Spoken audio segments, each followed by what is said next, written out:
Hello everyone, Elaine Coe reporting for AvWeb.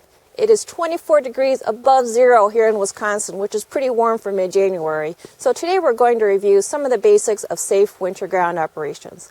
For those of you who are also out there during winter, you know that there are times when you just can't get out to the runway and you're going to have to stay put. But for those days when it's doable, here are a few tips to keep in mind. Tip number 1. Test your brakes before you start taxiing, and if possible, have the aircraft towed to a part of the ramp that's not quite so slick.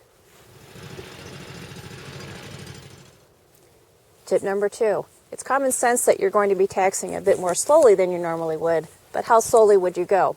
Well, if you have to add a little bit of power around the corners, that means you're at about the right speed.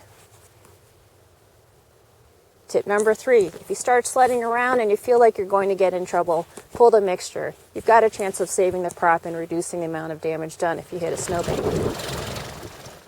Tip number 4, if it's possible, drive out to the taxiway or runway and check the conditions out for yourself.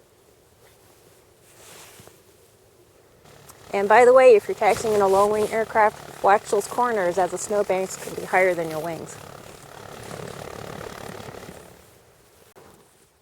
Temperature changes can be a big problem. Even when an airport is nicely plowed, what's left over can melt on a warm day, freeze overnight, and then when you get that next snowstorm, you've got a nice slick layer beneath that powdery snow.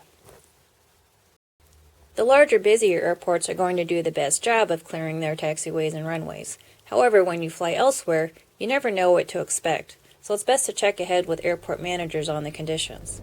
It's also not a bad idea to check NOTAMs for reports on braking action, snow and ice.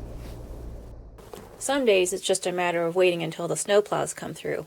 However, if you're in a hangar, you're going to be snowed in, and if you're on tie-down, you're going to be packed in pretty tight with all the ice. So you're just going to have to wait a few more days until it gets sunny, warm, and then you can start digging out. For more tips on winter airport operations, including takeoffs and landings, check out the January issue of Aviation Safety magazine.